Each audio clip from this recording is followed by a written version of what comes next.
naturoterapeuta, umbandista, é claro, tá? Babalaô da Fraternidade dos Aimorés de Campinas e também um membro da Fraternidade do Grande Coração. Vamos receber com uma salva de palmas Rosana Rosário.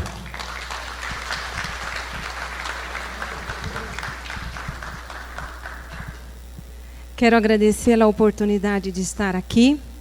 Muito obrigada. Esse assunto é bem polêmico. Para iniciar, eu quero trazer para vocês um ensinamento de Pai Tomé, deixado por Roger Ferrodi em Umbanda Essa Desconhecida.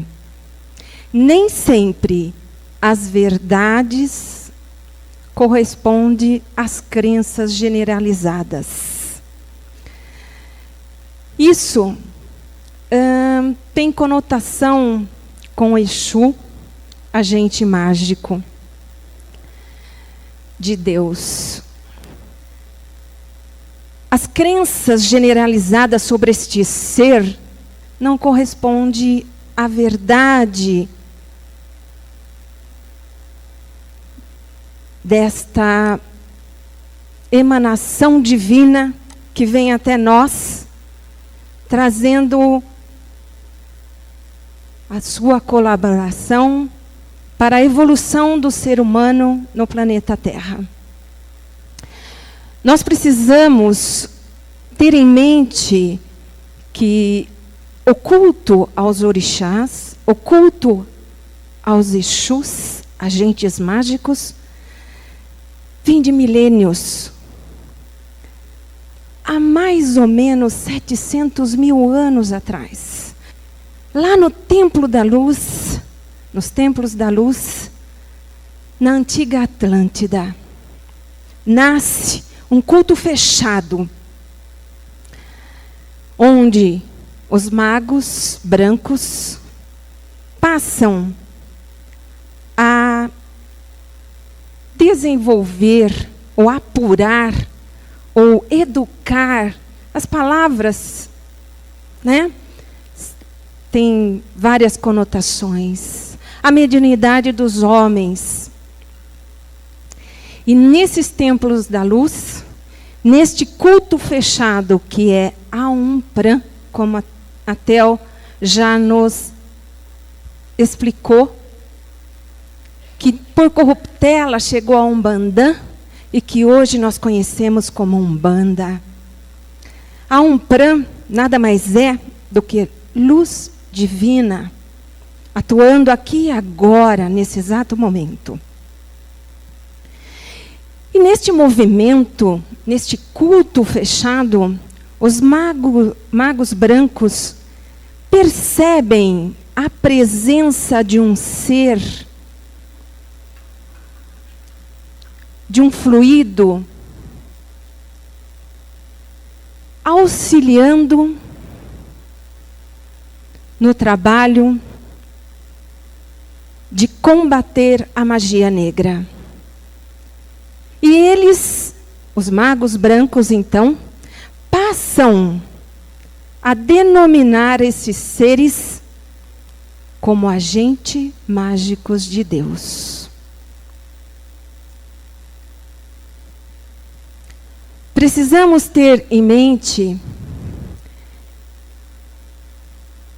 que as migrações da Atlântida foram ocorrendo paulatinamente e que todos os ensinamentos se espalharam por todo o planeta, em várias épocas diferentes. Também precisamos entender que, devido à tradição oral que ainda temos, não é? Na Umbanda, muita coisa foi se perdendo. Diz o ditado: quem conta um conto, aumenta um ponto. Ou tira, não é assim? Às vezes a gente acaba subtraindo algum detalhe importante. E assim aconteceu com esses seres. Da Atlântida, nós tivemos uma migração para a região do Mediterrâneo, E mais precisamente, há 65 mil anos atrás, mais ou menos, uma migração para o Egito, Egito Antigo. Essa saga será contada muito em breve pela Teodora. Tomara que ela acelere, né?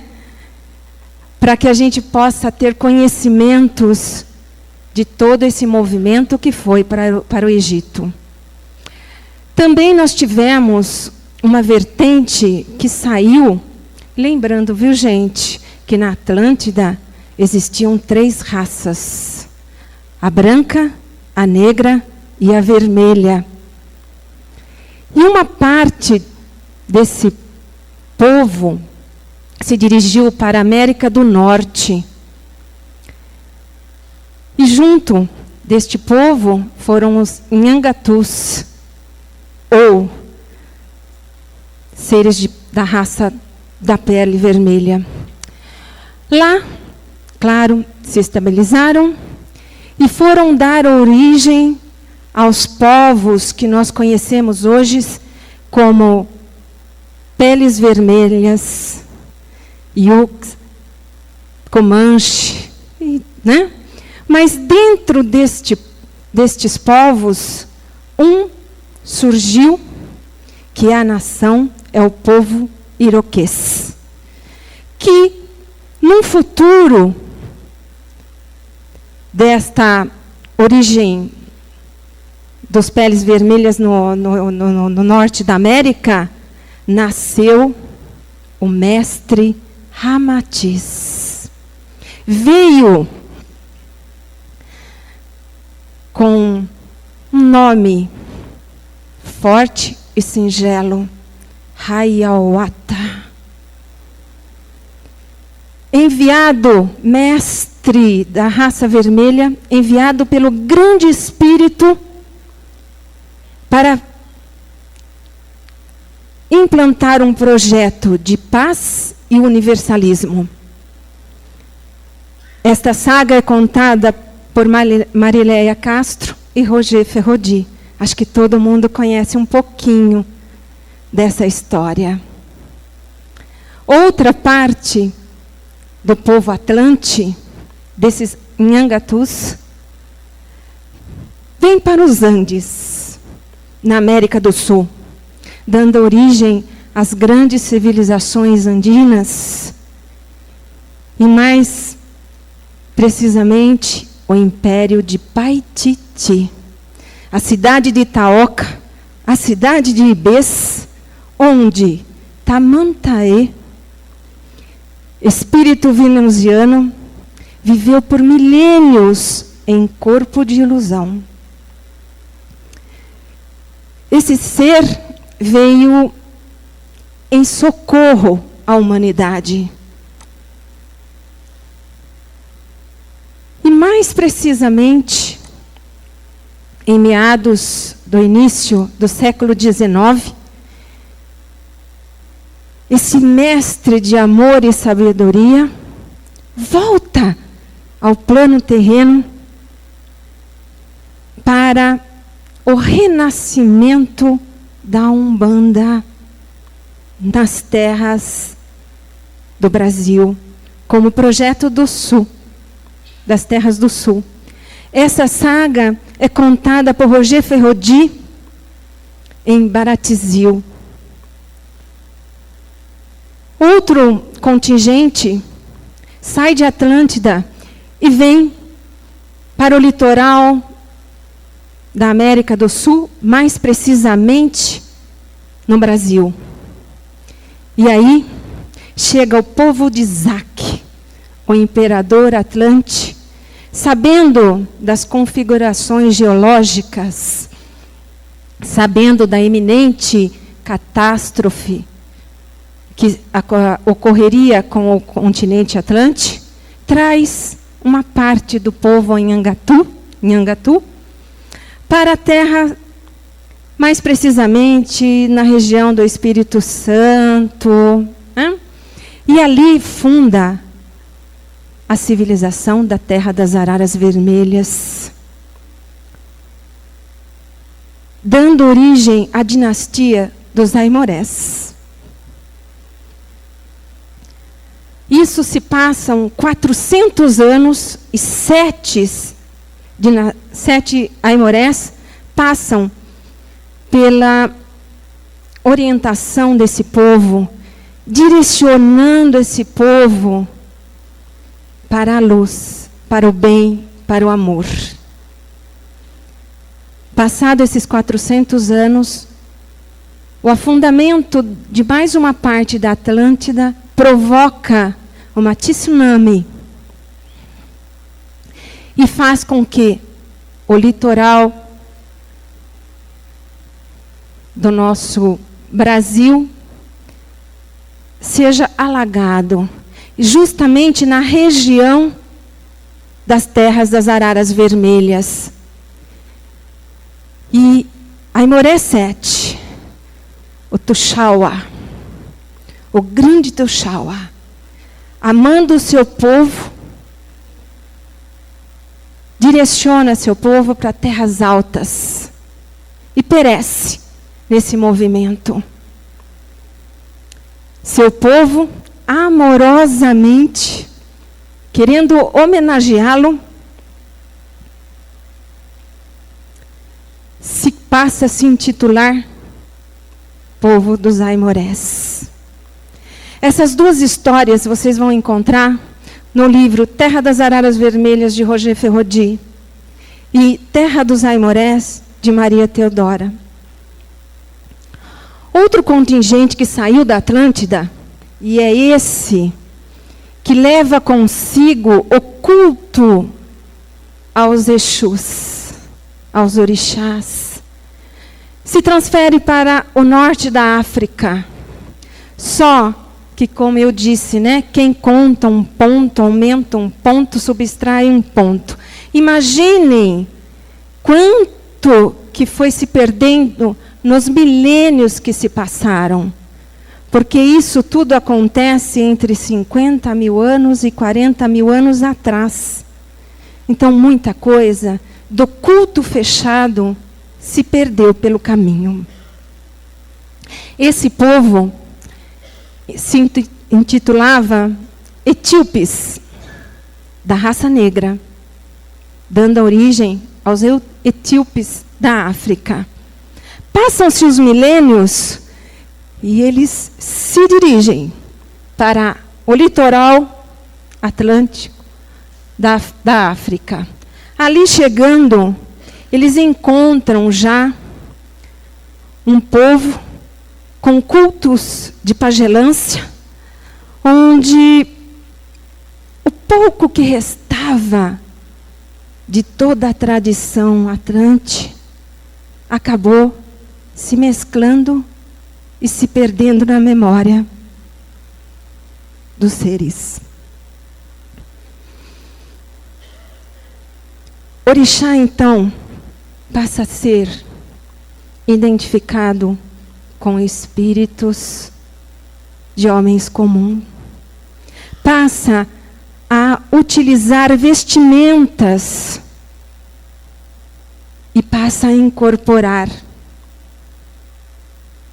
E o grande Exu, agente mágico, passa a ter a conotação de mal. Ora faz o bem, ora faz o mal. E toda a verdade, toda a identidade deste ser se perde totalmente. Passam milênios, como diz a Tel, só 500 anos atrás é que os escravos vieram para o Brasil. E um contingente deste povo etíope, que se instalou no litoral da África, vem trazendo um culto africanizado, onde existe a pagelância, onde a verdade dos Exus se perdeu. Aqui, chegando, são subjugados e passam a identificar, né, aquela história que o Sidney falou do pau oco, né? Que é o santinho oco lá, eles muito espertos. Não, nós vamos falar que o São Jorge, que é o guerreiro, tal, é Ogum. Então, o orixá passa a ser identificado com os santos católicos. E Exu, meus amigos, passa a ser identificado com o diabo cristão. Aquele que está pronto para fazer o mal, só o mal. E não mexem com ele. E aí, meus amigos, tudo o que se fala de referência à Umbanda, começa o medo a imperar. Todos começam a ter medo dos umbandistas. Os senhores de engenho passam a ter medo dos trabalhos que os pretos velhos realizavam lá no terreiro.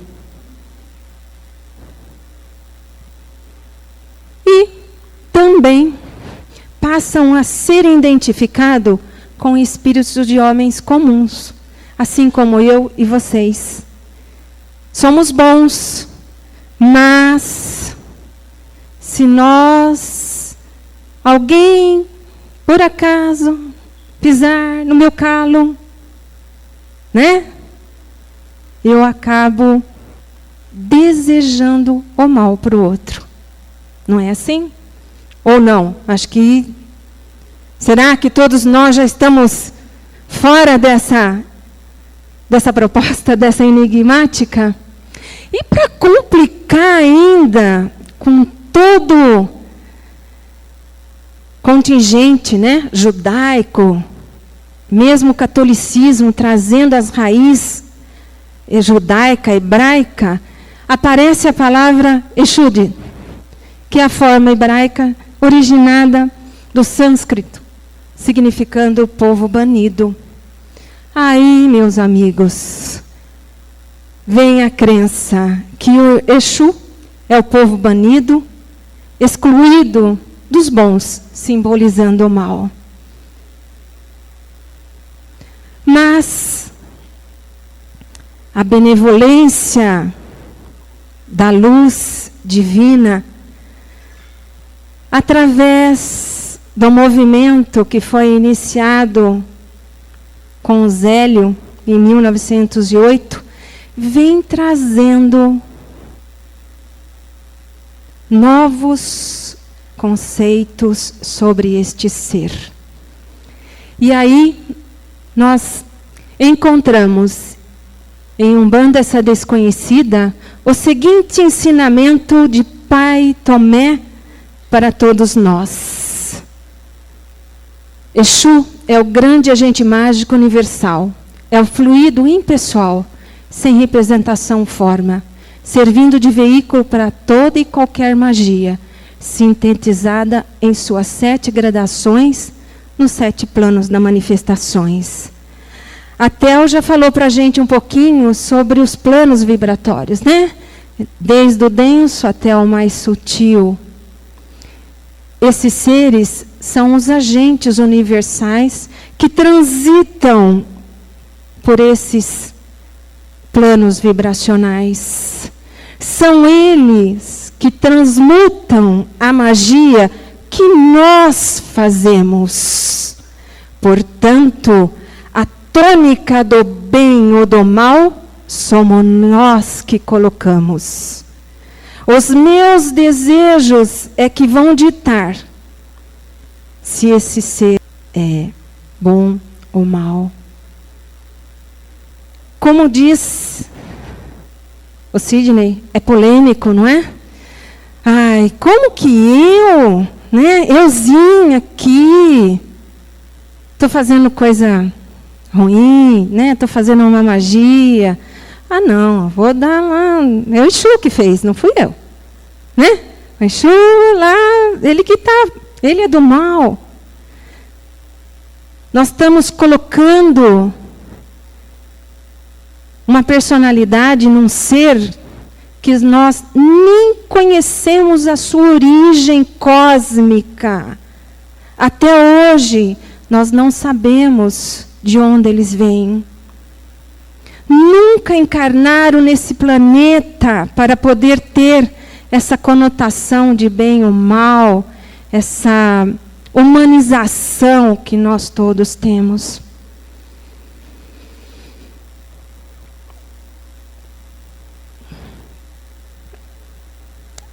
Esses seres eram conhecidos pelos magos brancos apenas pela vibração produzida no plano astral. Eles nunca tiveram formas. Eles são fluidos. Por isso, não tem uma forma humana como nós conhecemos. Esses seres estão a serviço do bem e do amor. Eles auxiliam os orixás, seres de elevada vibração, seres que nós não temos condições de ter noção como são. Para nós, uma vaga ideia, luz. Não é? Orixá é luz. Foi o que o nosso amigo Miguel mostrou para nós. Luz. E se esses seres, Exus, ou melhor, agentes mágicos, estão a serviço desses seres, como que eles podem praticar o mal? Desde o tempo da Lemúria, na Atlântida, nos templos da luz, esses seres são transmutadores de energia. Partindo do pressuposto, em que a Tel nos colocou muito bem, de que pensamento é energia, eles transmutam essa energia em luz, ou calor, ou som, ou eletricidade. Eu vou dar um exemplo para vocês, como até o Deus do Sérgio ali, né, com a esposa, que deu uma dor de cabeça, tal. O André tem uma sogra que vive na casa dele. Todo final de semana ela está lá. E ele fala, puxa, chega sexta-feira, o coitado já fica assim, ah, meu Deus, essa sogra outra vez, bem que podia... uma dor de barriga. Pronto. Chegou no sábado, a sogra dele, uma dor de barriga que não dá nem para sair de casa. Ele fez a magia. Ele enviou para ela essa dor de barriga. Quem produziu o mal foi ele. E não o agente mágico de Deus. Só para informações de vocês, a sogra do André sou eu, tá, gente? Mas a gente se dá muito bem, né, André? Ele é um filho muito querido. Tudo isso é para a gente ter a noção de como são esses seres. E agora, através da hierarquia, porque assim como os orixás, foi gerada uma hierarquia desses seres, para que nós pudéssemos ter um pouco de entendimento sobre esses seres. Porque senão a gente não tem não consegue captar.